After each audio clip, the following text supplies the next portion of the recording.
ఓం సాయిరామ్. సమర్థ సద్గురు శ్రీ సాయినాథ్ మహారాజ్కి జై. సాయి భక్తులందరికీ కూడాను నా నమస్కారం అండి. అందరూ ఎలా ఉన్నారు? ఆ సాయినాథుని కృపా కటాక్షాలు మనందరిపై ఉండాలని మనస్ఫూర్తిగా కోరుకుంటున్నాను. ఈరోజు మన కోసం బాబా గారు ఏం సందేశం చెప్పబోతున్నారో వినాలి అని అంటే, ముందుగా మన ఛానల్ని కొత్తగా చూస్తున్న వాళ్ళు ఎవరైనా అయినట్లయితే మీరు ఖచ్చితంగా సబ్స్క్రైబ్ చేసి పక్కనే ఉన్న బెల్ ఐకాన్ని క్లిక్ చేసినట్లయితే మన వీడియోలు, బాబా గారి సందేశాలు ప్రతిరోజు వినండి. ఇక ఈరోజు వీడియోలో మనం చూడబోయేది ఏంటి అంటే, బిడ్డ నువ్వు మనసులో అనుకుంటూ ఉన్నావు, నాకే ఎందుకు ఇలా జరుగుతుంది బాబా, నా బ్రతుకు ఇంతేనా అని. అదంతా ఏం లేదు తల్లి, నువ్వు పడుతున్న కష్టాల వల్ల నీకు అనిపిస్తుంది అలా. ఎందువల్ల అంటే నీకేదో కష్టం వచ్చింది, ఆ కష్టాన్ని నువ్వు తట్టుకోలేనంత బాధను అనుభవిస్తున్నావు అని నీ ఉద్దేశమే. కానీ ఇదంతా నీకు మాత్రమే జరిగేదేమీ కాదు. కష్టాలు దుఃఖాలు అనేవి కలగలిపేదే జీవితం. ఇందులో ఆటుపోట్లు అనేవి తప్పవు. వాటి నుంచి ఎవ్వరూ కూడా తప్పించుకోలేరు. జీవితంలో భాగాలైన సిరి సంపదలు భోగభాగ్యాలతో పాటు కష్టాలు బాధలు సైతం ఏదో ఒక రూపంలో ఒకదాని వెంట ఒకటి వస్తూనే ఉంటుంది. ఎంతటి వారికైనా కూడా ఇవి తప్పవు. తల్లి నాకే ఎందుకు ఇలా అని నువ్వు డీలా పడిపోయి నిరుత్సాహపడిపోయే పరిస్థితి దాటాక నేను కాబట్టి నిలబడగలిగాను అని అనుకునేవారు కూడా ఉంటారు. అలా అనుకుంటేనే బతకగలవు. అలా అనుకుంటేనే ఈ యొక్క జీవితంలో జీవించగలవు. జీవితం అనే యొక్క ఎన్నో ఆటుపోట్లను ఉంటూనే ఉంటాయి. వాటిని ఒక పాటగా తీసుకొని ముందుకెళ్ళడమే జీవితం. మన పురాణాలలో అనేక ఘటనలు కూడా వీటి గురించి ఉన్నాయి. మానవ రూపంలో జన్మించిన రాజభోగాలను అనుభవించాల్సిన రాముడు రేపు పట్టాభిషేకం అనగానే ముందు రోజే 14 ఏళ్ళు అరణ్యవాసం చేయవలసిన పరిస్థితి వచ్చింది. రాముడికే అక్కడ ఆగకుండా భార్య వియోగాన్ని అనుభవించే పరిస్థితి దాపరించింది. అయినా నాకెందుకు ఇలా జరిగింది అని రాముడు చింతించలేదే. తల్లి కృష్ణుడు ఎన్నో బాలరిష్టాలను కష్టాలను దాటాడు. బ్రహ్మాండాన్ని భీష్మపటలం చేయగల హలాహలాన్ని శివుడి కంఠంలో బంధించాడు. వారెవ్వరూ కూడా ఎప్పుడు ఏమీ అనుకోలేదే.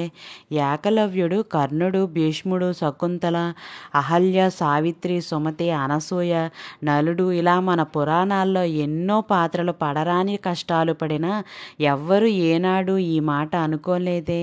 అలాంటిది నా మామూలు మానవ జన్మ ఎత్తిన నీకు మాత్రం ఎందుకు ఇలా అనుకుంటున్నావో చెప్పు తల్లి. ఎప్పుడు అలా అనుకోవద్దు.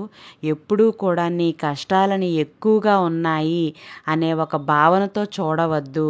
అలాగే ఇతరుల నుంచి సానుభూతి ఎవ్వరి దగ్గర నుంచి కూడాను ఆశించవద్దు.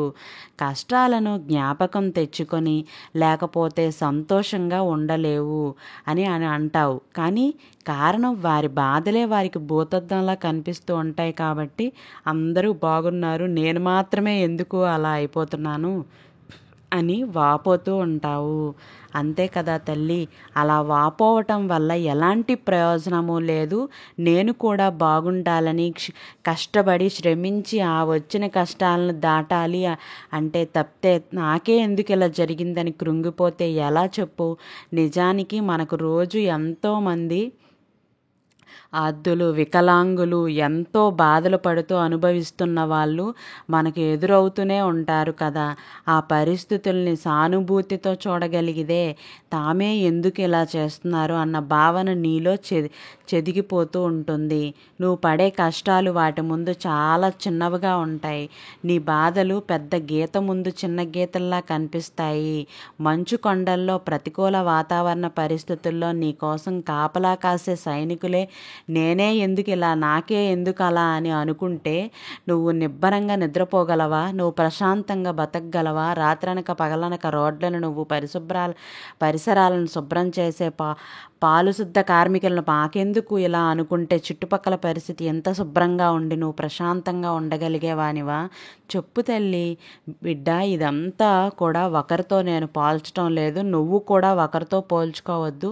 నాకే ఎందుకు ఇలా అని అనుకునే బదులు నేను మంచి స్థాయికి వెళ్తాను అని ధైర్యంగా ఉండి, నిజానికి భగవంతుడు అందరికీ అన్నీ ఇస్తాడు. ఆ ఇవ్వడంలో ఒకదానికి ఒకరికి తక్కువ, మరొకరికి ఎక్కువ ఉండొచ్చు. దానితో పాటు ఎక్కువ ఇచ్చినది ఏదో ఒకటి ఉంటుంది. దాన్ని వెతుక్కుని సంతోషించకుండా కష్టాన్ని మాత్రమే చూసి బాధను మాత్రమే ఎదురు చూసుకొని ఎందుకు ఇలా అనుకోవటం సరికాదు కదా. దాన్ని విడిచి అనుకూలంగా నువ్వు ముందుకు వెళ్ళు. అప్పుడే నిజమైన జీవిత ఫలితం నీకు అందుతుంది. అలా కాకుండా నువ్వు ఎప్పుడైతే నాకెందుకు ఇలా జరిగింది అంటే అది నీకు బాధనే చేకూరుస్తుంది. ఇక జీవితానికి సంబంధించిన మరొక విషయం ఏంటంటే, నీకు సంబంధించిన వారు వారితో నమ్మి బ్రతకటం వేరు, నమ్మిస్తూ బ్రతకటం వేరు. నమ్మి బ్రతకటంలో ప్రేమ ఉంటుంది, నమ్మిస్తూ బ్రతకటంలో స్వార్థం మాత్రమే ఉంటుంది. అలాంటి స్వార్థాన్ని నువ్వు ఎప్పుడూ కూడాను దరిచేరకు. ఎందువల్ల అంటే నమ్మిస్తూ బతకటం అది ఇతరులను మోసం చేయటమే కదా. కొందరు తీయగా పలకరిస్తారు, మరికొందరు ప్రేమగా మాట్లాడతారు. మన బంధువులు మన క్షేమ సమాచారం గురించి ఎంతో ప్రేమ పుట్టినట్లుగా అడుగుతూ ఉంటారు. మనకు కావాల్సిన ఓదార్పుగా అనిపిస్తూ ఉంటుంది. తీయటి మాటల్లో సరిపెట్టి ఎక్కువ మార్కులు కొట్టేస్తూ ఉంటారు. నీ చేత పనులు చేయించుకుంటూ ఉంటారు. కానీ నీకు వారితో అవసరం వచ్చి అడిగితే అంతే. తీయటి మాటలతో తప్పించుకుంటూ ఉంటారు. కానీ నిజాయితీ పనులు లేని ప్రేమను నటించలేదు. కావాలని తీయగా మాట్లాడే ప్రయత్నం చేయడు. తన సహాయం చేయలేనప్పుడు సానుభూతి మాటలు కూడా పెద్దగా మాట్లాడలేదు. తనకు వీలున్నంత సాయం చేస్తాడు, లేదంటే మౌనంగా ఉండిపోతాడు. నువ్వు కూడా నిజాయితీ ఉన్న మనిషిలా ఉండు. ఎందువల్ల అంటే ఇతరులను మభ్యపెట్టు, ఇతరులను మాయ చేసి బ్రతకాల్సిన అవసరం నీకు లేదు, రాదు కూడా. ఇక నీకున్న కష్టాలన్నింటికీ కూడా ముగింపు రోజు వచ్చేసింది. ఆ ముగింపు కోసం నువ్వు కాస్త ఓపికగా చూడు. ఈరోజు కష్టం అంటే రేపు సుఖం ఉంటుందని గుర్తుంచుకో. నీకు ఈ సాయి తోడుండగా ఎలాంటి బాధ ఉండదు బిడ్డ. నేను ఎల్లప్పుడూ నిన్ను రక్షించుకుంటూ ఉంటాను కదా. ఈ సాయి నీతో ఉండగా నీకు భయం ఎందుకు చెప్పు తండ్రి. నేను సమాధి చెందినప్పటికీ నా సమాధిలో నుంచి నా ఎముకలు మాట్లాడతాయి. అవి నీకు ధైర్యమును, విశ్వాసమును కలిగిస్తాయి. మన పూర్వకముగా నన్ను శరణుజొచ్చిన వారితో నా సమాధి కూడా మాట్లాడుతుంది. వారి వెన్నంటే ఉండి నన్ను శరణుజొచ్చిన వారితో నా సమాధి కూడా మాట్లాడుతూ వారి వెనువంటే ఉండి వారిని కదులును. నేను మీ వద్ద ఉండనేమోనని మీరు ఆందోళన అనేది పడవద్దు. నా ఎముకలు కూడా మాట్లాడుచు మీ క్షేమమును కనుగొనుచుచుండెను. మీరు క్షేమంగా ఉన్నారా లేదా అన్నది కనుగొంటూ ఉంటారు. బిడ్డ, ప్రతి వ్యక్తికి లక్ష్యం ఉండాలి. మన లక్ష్యం అంటే మన గమ్యం ఎంత ఉన్నతమైనదో, పవిత్రమైనదో దానిని చేరే మార్గం కూడాను అంతే ఉన్నతంగా, అలాగే పవిత్రంగా ఉండాలి. ఓం సాయిరామ్.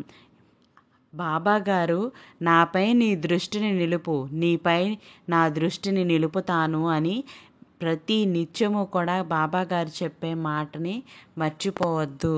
ప్రతి ఒక్కరూ కూడాను నా భక్తుడిని నేనే ఎన్నుకుంటాను. నా భక్తుడు ఎంత దూరాన ఉన్నా పిచ్చుక కాలికి దారం కట్టి లాక్కున్నట్లు రకరకాల మిషల మీద నేనే వారిని నా వద్దకు రప్పించుకుంటాను.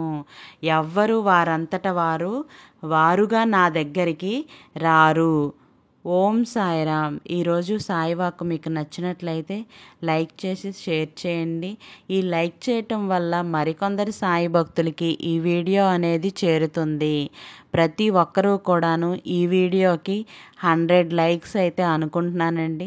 మీరు లైక్ చేసిన ప్రతి లైక్కి కూడా బాబా గారి బ్లెస్సింగ్స్ ఖచ్చితంగా ఇస్తారని నేను నమ్ముతున్నాను. ప్రతి ఒక్కరూ కూడాను వీడియో చూసిన ప్రతి ఒక్కరూ 100 లైక్స్కి మాత్రమే అనుకున్నాను. ఆ 100 లైక్స్ అయితే ప్రతి ఒక్కరూ ఇవ్వాలని మనస్ఫూర్తిగా కోరుకుంటున్నాను. ఓం సాయిరామ్. శ్రద్ధ సబూరి అని కామెంట్ చేయండి. రేపటి సాయివాకుతో మళ్ళీ కలుద్దాం. సర్వే జన సుఖినో భవంతు.